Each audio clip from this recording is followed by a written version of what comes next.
सत श्री अकाल दोस्तों, मेरा नाम है राजज्ञानी और आप देख रहे हैं देश का सबसे भरोसेमंद, विश्वसनीय, सच्चाई और ईमानदारी में नंबर 1, विश्व भर में ख्याति प्राप्त द करेंसीपीडिया। एक बार फिर से दिल से स्वागत है आप सभी का आपकी अपनी करेंसी की दुनिया द करेंसीपीडिया पर। दोस्तों, आज एक स्पेशल वीडियो आपकी सेवा में पेश कर रहे हैं।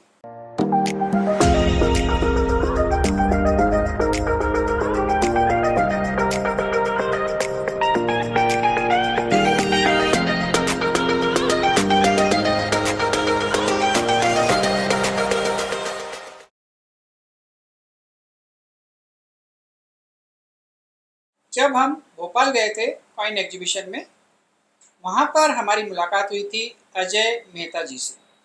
अजय मेहता जी एक बहुत ही सीनियर कॉइन कलेक्टर हैं, करेंसी कलेक्टर हैं। उनके पास बहुत अच्छा कलेक्शन है और भोपाल निवासी हैं और भी बहुत सारे काम हैं उनके। लेकिन हमसे वो मिले हैं, हमसे रूबरू हुए हैं एक कॉइन कलेक्टर के रूप में। आज हम उनके घर आए हुए हैं। उन्होंने हमें हाई टी पर इनवाइट किया था, चाय पीने हम उनके घर आए थे। यह अलग बात है कि मैं चाय नहीं पीता हूँ, वैसे मैं चाय पिया करता था लेकिन अब मैं चाय नहीं पीता हूँ। तो हम कॉफ़ी पीने आए थे और कॉफ़ी पी, नाश्ता किया। मेहता साहब ने हमारी आओ भगत अपना सत्कार किया, बहुत बहुत धन्यवाद। धन्यवाद साहब। तो मेहता जी कौन है, हमारी मुलाकात कैसे हुई, वो कैसे आए, ये सारी चीज़ें जानते हैं। और हम यदि किसी शहर में जाते हैं तो कभी कभी जब ऐसा लगता है, मतलब आग्रह उनका इतना तगड़ा होता है कि हम मना नहीं कर पाते हैं, तब हम उनके घर चले जाते हैं। तो इनका आग्रह इतना था कि हम मना नहीं कर पाए। आज तीसरा दिन है कॉइन एग्जीबिशन का और ये लगातार 3 दिनों तक हमें आग्रह करते रहे, हमें लेने एग्जीबिशन हॉल तक आए, अपनी गाड़ी लेकर आए और अभी हम इनके घर में बैठे हैं। मिलवाते हैं आपको मेहता जी से। नमस्कार सर। नमस्कार ज्ञानी जी, आपका प्रेम और वात्सल्य जो है वो अभूतपूर्व है। हमारे छोटे से आग्रह को आपने स्वीकार किया, ये हमारी दिल की ख्वाहिश को आपने मान लिया, ये हमारे लिए बहुत बड़ी बात है। नहीं सर, आपने जिस स्नेह के साथ हमें इनवाइट किया ना, हम रोक नहीं पाए अपने आप को। और हम एक्चुअल में बहुत लेट हो रहे हैं, उसके बाद में भी हम आपके घर बैठे हैं और जब तक आप चाहेंगे तब तक बैठेंगे। ये क्या बात है, ये तो बहुत बड़ा प्रेम आप हमारे ऊपर दर्शा रहे हैं। बहुत अच्छा लगा, मैं सुन के ही अच्छा लगा, मैं बहुत अच्छा लगा। मैं स्टार्ट करता हूँ। कलेक्शन करने का 40 साल से मुझे शौक था, लेकिन शौक ऐसा था, पैसे इकट्ठा करता था, रुपए इकट्ठा करता था। एक टीन के डब्बे होते थे 15 किलो वाले जो घी के आते थे, उस पर ढक्कन लगाया हुआ, उसमें ताला डाल देता था, उसके अंदर भरता जाता था। ऐसे मेरे पास 6 डब्बे इकट्ठे हो गए थे। 6 डब्बे? 6 डब्बे, क्या बात। मतलब बचपन से इकट्ठा, उसको जमाने का जिंदगी में कभी टाइम ही नहीं मिला और कभी उस तरफ असर ही नहीं गया। लॉकडाउन लगा तो ऐसे ही बैठे बैठे ख्याल है सिक्कों पे कोई कुछ करता होगा, और पहला वीडियो आपका ज्ञानी साहब खुल गया। चांस की बात है, मतलब हमने कुछ नहीं करा। तो वो गूगल पे डाला तो पहला वीडियो आपका खुला। पहला वीडियो देखा, बड़ा मजा आया मेरे को। वो पूरा दिन में मैंने 4 वीडियो देखा, मेरे को बड़ा बड़ा अच्छा लगा। तो उसमें 4 में से 3 वीडियो में आपने इनका नाम लिया था एल्बम के लिए, फैल्कन ऑयल के लिए। अगले दिन सवेरे मैंने उधर फोन लगाया, बात करी। मैं बहुत धन्यवाद करता हूँ हार्दिक भाई, आपने मेरे को बहुत कोऑपरेट करा, मेरे को अच्छा लगा। और फिर जब मैंने बोला राजज्ञानी सर ने भेजा है, तो आपने मेरे को एक स्पेशल डिस्काउंट और दिया, वो और ऊपर से अच्छा लगा। इसलिए आपका बहुत बहुत धन्यवाद। पहले तो हमें 1.5 महीना लग गया, जब डब्बे खोले तो उसके सिक्के ही समझ में नहीं आ रहे कौन से क्या करें। फिर 2-4 वीडियो आपके देखे, हमारे को ये समझ में आ गया कि पहले सिक्कों को अलग अलग करते हैं। फिर हमने 2 के सिक्के अलग, 1 के अलग, 3 के अलग। उस जमाने में 1 पैसे से चालू होते थे, तो हमने सब अलग अलग करे। पहले 1 पैसे, 2 पैसे, 3 पैसे, 5 पैसे, 10 पैसे, सब अलग अलग कर लिए। फिर अलग अलग एक एक कैरी बैग में अलग अलग बांध लिए। फिर हम स्टार्ट हुए 1 पैसे से। तो भाई बोली ये तो बहुत हार्ड काम है, अपन इसको थोड़ा सा बाद में करते हैं, पहले अपन नोट जमाना चालू करते हैं। नोट इजी काम होता है, सब लोगों को थोड़ी सी उत्सुकता लगेगी काम करने में। तो फिर हमने सबसे पहले नोट जमाए। तो 1 रुपए में भी अलग अलग सेट वाइज बनाए, फिर अलग अलग इंसेक्ट वाइज करे, पूरी मेहनत करी। मैं आपको 1-2 एल्बम दिखाऊंगा, मतलब उसमें पूरा है, यदि ए इंसेक्ट का अलग है तो बी इंसेक्ट का अलग है, तो विदाउट इंसेक्ट वाला भी अलग है, तो सब ऐसे करके हमने एक एक सेट बना दिया। गवर्नर के एक एक उसके बनाए पूरे सब कंप्लीट करके। पहले हमने ये जमा, इस जमाने हमें 6 महीने लग गए, क्योंकि जमाने में पहले एक बार हमने जमाए, एक एक के अलग अलग करके जमाए। फिर वो जब बच्चे ने देखे दो इसमें आर में ये मिला हुआ है, एल में ये मिला, तो फिर दोबारा से सब छाटे करे हम लोगों ने। तो थोड़ा सा समय लगा क्योंकि हम लोग सब नए थे, जी बिल्कुल। लेकिन हम चारों जनों ने एक दूसरे का कॉपरेशन से उसको एक मूर्ति रूप दिया, अच्छे से दिया, और काम को थोड़ा सा व्यवस्थित जमाने की कोशिश करी। और मेरा एक थोड़ा सा नेचर है, यदि एक चीज़ भी जमाऊंगा, जैसे 1 रुपये का नोट था, हाँ ये पहले मैंने सादे एल्बम में जमाया, जी। बाद में मेरे को थोड़ा कम जमा, तो ये मैंने पूरा अपना बनवाया और ये इस तरह से पूरा व्यवस्थित जमाया। मतलब आपका लोगो भी प्रिंट करवा दिया। लोगो भी प्रिंट कराया, उस नोट की डिटेल पूरी इसमें है कि कभी भी खोल के देखे तो मन प्रसन्न होना चाहिए। आधा घंटा अपन ने एक एल्बम में भी लगाया, हाँ। तो खोल के देखा तो दिल को खुशी खुशी मिलनी चाहिए। इस उम्र में इससे बढ़िया खुशी का कोई साधन नहीं है। या तो पोते पोती हैं, हाँ, या फिर ये है, कलेक्शन। बस। तो जब फ्री टाइम में होता है मैं कोई भी एल्बम लेकर के बैठ जाता हूँ, उसको खोल के देखता हूँ, क्योंकि वो बहुत व्यवस्थित जमे हुए हैं और मेरे को खुशी बहुत होती है। बहुत खुशी होती है। मतलब एक्चुअल में आप लोग जो ये वीडियो देख रहे हैं ना, तो सोच रहे होंगे कि यार ये एल्बम बनाने से या इसको व्यवस्थित करने से क्या फर्क पड़ता है? बहुत फर्क पड़ता है, बहुत फर्क पड़ता है। एक एल्बम व्यवस्थित जमा रहता है, उसमें एक एक डिटेल रहती है। जब आप उसको देखोगे, पढ़ोगे, कभी भी फ्री टाइम में एक भी एल्बम आप उठा के देख लो। आपने कहा कि साहब मेरे को सचिन तेंदुलकर का आज देखना है, तो आपने सचिन तेंदुलकर का उठाया, उसने फर्स्ट सेंचुरी कब बनाई, उसने कितनी सेंचुरी बनाई, कितनी वनडे में बनाई, कितनी टेस्ट मैच में बनाई, वर्ल्ड में उसके क्या क्या रिकॉर्ड्स हैं, तो वो सब चीज़ें इसमें आती हैं। एक एक चीज़, उसकी शादी कब हुई, उसके बच्चे कब हुए, हर एक का नोट लगाए। और ऐसा नहीं कि किसी का, ये 1 मिनट आपको दिखाता हूँ। ये तो इनका जैसे 8th सेंचुरी बनाई इन्होंने, तो ये कहाँ बनाई इन्होंने, नागपुर के ग्राउंड में। किसके अगेंस्ट में बनाई है, इंडिया वर्सेस वेस्ट इंडीज में। इसमें इनका स्कोर था 179, 4th पोजीशन पे खेले थे। इसका मैच का रिजल्ट हुआ था, वो ड्रॉ हुआ था। कौन सी डेट को हुआ था, तो 1 दिसंबर 94 में। मतलब हर चीज़ का, तो ये आप जब देखते हो तो आपको अपने मन से खुशी मिलती है। इनकी शादी का भी बता रहा हूँ मैं। ये सचिन तेंदुलकर की शादी हुई थी अंजलि मेहता से, ये 24/5/95 को, 24 मई 95 में। इनके बच्चे बच्ची दोनों, उनका डिटेल। मतलब उनके बच्चों की भी डेट ऑफ बर्थ के नोट? हाँ, क्या तो अच्छा लगता है ना कि आप कभी भी देखते हो, इन सब चीज़ों से खुशी होती है, बहुत बहुत खुशी होती है। आपको जीने का चांस मिलता है। हाँ, मेरे को डॉक्टर आज से 10 साल पहले बोल चुका था कि ये आदमी जिंदगी में 2 साल से ज़्यादा नहीं जिएगा, और 10 साल के बाद मेरे को ऐसा लगता है कि अभी मैं 21 साल का ही हूँ। क्या बात है, क्या बात है। तो दोस्तों आप करेंसी कलेक्शन जरूर करें। उदाहरण कई बार मैं आपके सामने पेश कर चुका हूँ, प्रूफ कई बार आप देख चुके हैं द करेंसीपीडिया के वीडियो में। अभी पिछला वीडियो आपने जो देखा था, मेरे ख्याल से 1 या 2 वीडियो पहले ही जो एक वीडियो आया था आपने देखा भोपाल वाला, उसमें एक सज्जन जो आए थे अपनी बिटिया के साथ, उन्होंने कैमरे पे स्वीकार किया था कि द करेंसीपीडिया के वीडियो देखने से उनकी शराब की लत छूट गई।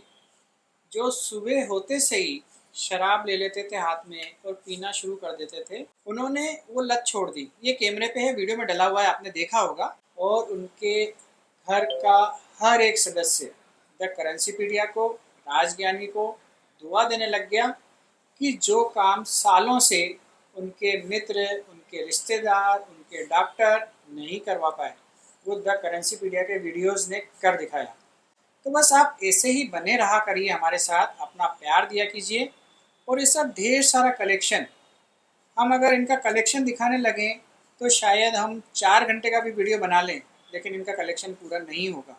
किस किस तरीके से हम एल्बम बना सकते हैं। एक और अगला एल्बम देखिए आप। ये एल्बम के बारे में मेहता जी का ऐसा कहना है कि शायद ये एमपी का इकलौता एल्बम है जिसमें सारे गवर्नर और चीफ मिनिस्टर के डेट ऑफ बर्थ के नोट्स हैं। जैसे एमपी में टोटल चीफ मिनिस्टर हुए हैं 18, उन 18 चीफ मिनिस्टर के बारे में डिटेल, अपने यहाँ सेकंड चीफ मिनिस्टर के बारे में 99% लोगों को पता नहीं है। सेकंड चीफ मिनिस्टर कौन हुए थे? आर्कोलॉजिकल सर्वे ऑफ इंडिया में अभी एग्जीबिशन लगा था, वहाँ के 50 कर्मचारियों में से एक भी कर्मचारी को नहीं पता था कि second chief minister of MP कौन है। इतनी बड़ी बात है। तो इस तरह से ये पूरे 18 के 18 चीफ मिनिस्टर हैं। सिर्फ एक के बारे में डिटेल बताऊँ कि जैसे ये first chief minister of India of MP हैं, इनका डेट ऑफ बर्थ है, ये बर्थ डेट का नोट लगा है और इनके बारे में पीछे भी लिखा है ना इनका? ये नाम रविशंकर शुक्ला, ये first chief minister of MP हैं। ये कहाँ से जीते थे, कितने वोटों से जीते थे और कितने ड्यूरेशन के लिए ये चीफ मिनिस्टर रहे, वो सब बातें इसमें डिटेल में लिखी हुई है। ऐसे सारे चीफ मिनिस्टर का है और सेम ऐसे ही गवर्नर का है। ये गवर्नर्स ऑफ एमपी हैं, इसमें सारे गवर्नर्स हैं, स्टार्टिंग से लेकर के 19 गवर्नर हुए हैं अभी मंगू भाई पटेल तक, सबका है। साथ में इमेज है, फोटो है, कहाँ के हैं, क्या है, उसके बारे में पीछे पूरी डिटेल लिखी है। फर्स्ट गवर्नर ऑफ एमपी है, कितने दिन के लिए रहे। ये देखिए अभी 19 गवर्नर ऑफ मध्य प्रदेश है मंगू भाई पटेल, इनका बर्थ डेट है 1 जून 1950। ये 1 जून 1950 का नोट लगा हुआ है। दोस्तों इस तरीके से आप अलग अलग थीम पर, इतनी थीम है, यदि आप 15 मिनट के लिए आंख बंद करके करेंसी का इमेजिनेशन करो, आपके पास जो करेंसी है, चाहे वो सिक्के हैं, चाहे नोट हैं, सोने चांदी के हैं, कॉपर के हैं, कॉपर निकल के हैं, स्टील के हैं, कुछ भी है, आप उन सारे सिक्कों को आंख बंद करके इमेजिनेशन में अपनी आंखों के सामने लाओ और उसके बाद में आप इस वीडियो को देख के थोड़ा सा आइडिया लो कि आप अपने कलेक्शन को किस तरीके से बेहतर कर सकते हैं।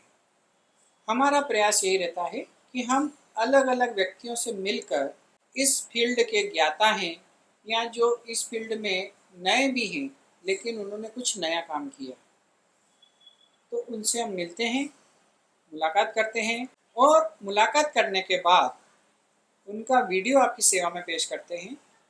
इसके पीछे हमारा जो मकसद होता है वो ये होता है कि आप इस तरीके के वीडियो देख के उन वीडियोस से कुछ प्रेरणा ले पाएँ और अपने कलेक्शन को बेहतर बना पाएँ, अपने कलेक्शन को किसी एक ऊंचे मुकाम पर ले जाएं। अभी जिस मुकाम पर आपका कलेक्शन है उससे कम एक स्टेप ऊपर जाता है। ऐसे धीरे धीरे करके आपका कलेक्शन बहुत अच्छा हो जाता है, कलेक्शन में निखार आता है और आपका समाज में नाम होता है। तो हम ऐसा कह सकते हैं कि मेहता जी, आपने अपने समाज का नाम ऊंचा कर दिया, भोपाल का नाम ऊंचा कर दिया। नहीं साहब, प्रेरणा आपके फर्स्ट वीडियो से मेरे को मिली। देखिए कोई ना कोई एक किसी आदमी को आप गुरु बनाओ और उसकी प्रेरणा लो, भले ही आप उससे मिले नहीं हो, आप उससे भले ही नहीं मिले हो, लेकिन वो क्या बोल रहा है अपने मन में मंथन करो। मेरे को किसी भी बात को सोचने की बहुत आदत है। आपने क्या बोला पूरा मैं आपको यदि दिखाऊं तो 10 कॉपियां मेरी भरी हुई हैं। अच्छा। मैं हर वीडियो को लिखता हूं, सवेरे उठ कर उसका मंथन करता हूं, क्योंकि आज भी मैं 4:30 बजे उठता हूं। तो मैं उस चीज़ को मंथन करता हूं, सोचता हूं कि इन्होंने इस वीडियो में ये बोला, इसका मतलब ये नहीं, ये भी तो हो सकता है। मतलब आपने तो बोल दिया अपने हिसाब से, लेकिन उसमें और क्या मतलब हो सकता है, मैं उस मतलब को ढूंढता हूँ। क्योंकि एक में आपने बोला था कि साहब नोट आप अपने संग्रह को कुछ अपने अच्छे ढंग से व्यवस्थित कर सकते हैं, इस तरह के वर्ड बोले थे। तो मैंने कहा मेरे पास नोट है और मैं नोटों को अच्छे ढंग से कैसे कर सकता हूँ। तो सबसे पहला एल्बम मैंने ये बनाया था, formation date of state and union territories, कि अपने जो 28 स्टेट है, और सबसे बड़ी बात है 28 स्टेटों का में 8 स्टेट एक ही दिन फॉर्म हुए थे और एक ही दिन में उन सबके नोट लगना अपने आप में बड़ी बात थी, लेकिन ईश्वर की अनुकंपा थी, मेरे पास थे इसलिए लग गए और एक ही डेट के लगे। तो 28 स्टेट और 8 यूनियन टेरिटरी के। तब से फिर वो एक चस्का लग गया, शौक लग गया कि एक एक एल्बम बनवाएं, एक एक अपने थीम बेस काम करें। तो अभी भी 2-3 थीमों पे काम चल रहा है, तो अपन अपने थीम पे ही काम करेंगे। तो आप सभी लोगों का विजन क्या है? देखिए इस संसार में बहुत बड़े बड़े काम हुए हैं। आपने देखा भारत में भी पिछले 8-10 सालों में बहुत बड़े बड़े और बहुत अनोखे काम हुए। क्यों हुए? किसी एक व्यक्ति का या एक टीम का विजन था कि हमें हमारे देश को इस मुकाम पर लेके जाना है। यदि भारतीय सेना ने कुछ तरक्की की है, यदि हमने चाँद को छुआ है, तो उसके पीछे एक टीम ने काम किया, उनके विज़न ने काम किया। ऐसा थोड़ी है कि जो वैज्ञानिक है वो पहले जाके चाँद पे कोई यात्रा करके आए, कि कोई हवाई जहाज़ है उसमें गए और बैठ के देख के आए कि हाँ ठीक है, ये रास्ता है, यहाँ से हम चाँद पे जा सकते हैं। उन्होंने यहाँ बैठे-बैठे सारा मंथन किया, एक विज़न बनाया कि हाँ ठीक है, यहाँ से एक यान जाएगा, चंद्रयान रहेगा और इतने दिनों में पहुँचेगा, इतना टाइम लगेगा और इस तरीके से हम उसका लैंडिंग करवाएंगे, सॉफ्ट लैंडिंग करवाएंगे।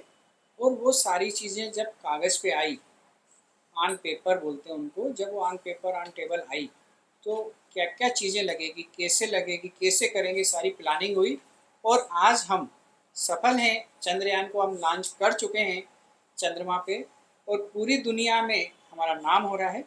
ऐसा ही नाम आपका भी हो, आपके कलेक्शन का भी हो। तो इस तरीके का विज़न आप लेके आइए। मंथन बहुत ज़रूरी है। आप मंथन कीजिए, चिंतन कीजिए, चिंता मत कीजिए कि मेरा ये नोट बिकेगा कि नहीं बिकेगा। ये जितने भी नोट हैं, इसमें से आधे से ज़्यादा कॉमन नोट हैं। अगर आप उनको ऐसे खुला लेके जाते हैं तो कोई 20 रुपए के नोट के आपको 22 रुपए भी नहीं देगा। लेकिन जैसे ही वो एक फॉर्मेशन में आ गए, कोई एक थीम में आ गए, तो उसकी कीमत कई गुना हो गई। 2 गुनी 4 गुनी की बात नहीं कर रहा हूँ मैं, कई गुना कीमत हो गई, सिर्फ एक मंथन की वजह से, एक विजन की वजह से। मुझे आशा है आपको आज का यह वीडियो बहुत अच्छा लगा होगा और आप भी इस वीडियो से प्रेरणा लेकर कुछ एक नई थीम पे काम करेंगे और हमें आपकी थीम बताएंगे। कभी न कभी हमारी आपसे मुलाकात होगी तो हम भी आपकी थीम देख के उस थीम से कुछ न कुछ सीखने का प्रयास करेंगे। हम सीखेंगे और हमारे जो सब्सक्राइबर हैं, आप लोग हैं, आप सभी लोगों को भी सिखाने का प्रयास करेंगे, नई दिशा देने का प्रयास करेंगे। तो मेहता साहब, आपका बहुत बहुत धन्यवाद, पुनः दिल से शुक्रिया। दिल से आपका बहुत बहुत आभारी हूँ कि आप पधारे, आपने एक गरीब की कुटिया में अपने पावन चरण रखे, ये बहुत बढ़िया बात है। बस आपने का बहुत उपकार है। नहीं नहीं, आपका उपकार है और आप इतने सरल हृदय हैं और इतने सम्मान के साथ आपने हमें यहाँ पे इनवाइट किया, तो हम आपको नकार नहीं सकते थे। आपके आग्रह को ठुकराने की हिम्मत नहीं हुई हमारी। बहुत धन्यवाद। दोस्तों, जैसा कि आपने देखा, हम मेहता साहब के घर आए हुए हैं। यहाँ पे हमने उनका कलेक्शन देखा। कलेक्शन देखने के बाद मैंने उन्हें कुछ सजेशन दिए, तो उन्हें कैसा लगा, आइए मेहता साहब से बात करते हैं। हाँ, तो मेहता जी, मैं आपसे ये जानना चाहता हूँ कि आपने इतनी मेहनत करके हमें बुलाया, अपना इतना सारा कलेक्शन दिखाया और उस बीच हमारी जो जो बातें हुई, कुछ कैमरे पे हुई, कुछ ऑफ द कैमरा हुई, क्योंकि कुछ चीज़ें पर्सनल भी होती है। यदि मैं आपसे भी पर्सनली मिलूँगा तो कुछ वो बातें भी होगी जो हम कैमरे पे हर किसी को नहीं बता सकते। बस ऐसे ही कुछ बातें ऐसी होती हैं जो आम पब्लिक के लिए उतनी मायने नहीं रखती है जितना एक सीरियस कलेक्टर के लिए मायने रखती है। तो हमने जो आपसे बात की और जो सजेशन आपको दिए, आपको कैसा लगा? मेरे को उस सजेशन से एक बहुत बड़ा ज्ञान मिला जी कि सबसे बड़ी बात है, कॉइन मैंने जमा तो लिए हैं, जी लेकिन उन कॉइने में मेरे पास जो कॉइन है, बाकी जो कॉइन बचे हैं उसको कैसे क्या यूटिलाइज करना है, उसका आपने एक बहुत अच्छा आइडिया मेरे को दिया है, जी जो मैं सबके साथ तो नहीं शेयर कर सकता हूँ। देखिए, टू बी वेरी ऑनेस्ट, जी जी जो कुछ चीज़ें ऐसी है जो आपने मुझे सजेशन दिए हैं, हाँ वो सजेशन ऐसे हैं जी कि जो मेरे लिए बहुत फायदेमंद है। जब मैं उसे अप्लाई कर लूँगा 6 महीने में पूरा, जी उसके बाद कभी अपनी मुलाकात होगी तो मैं आम पब्लिक में बता दूंगा। ठीक है। क्योंकि क्या है कि थोड़ा सा नहीं नहीं, बहुत ज़रूरी है और ऐसा होना भी चाहिए। यदि किसी व्यक्ति के मन में कोई विचार पहली बार आता है तो उसका हक बनता है कि सबसे पहले उस विचार को वो अमल में लाए, उसके क्या नुकसान हैं, क्या फ़ायदे हैं, सब प्रैक्टिकल हो जाए, उसके बाद हम आप लोगों को बताएंगे। ये हमारा एक प्रयास था, एक कोई चीज़ है जो हम कर रहे हैं, तो आपके सामने जल्दी पेश करेंगे। और बहुत बहुत धन्यवाद मेहता जी। आपको अगर हमारे सजेशन अच्छे लगे, हमें बहुत खुशी बहुत है। अच्छे सजेशन लगे हैं। अब उस पर इम्प्लीमेंट करके 6 महीने में मैं प्रैक्टिकल वे में देखना चाहता हूँ, जी जी जी तभी मेरे को कुछ मजा आएगा। जी sir, thank you sir. Okay sir, thank you, nice meeting you.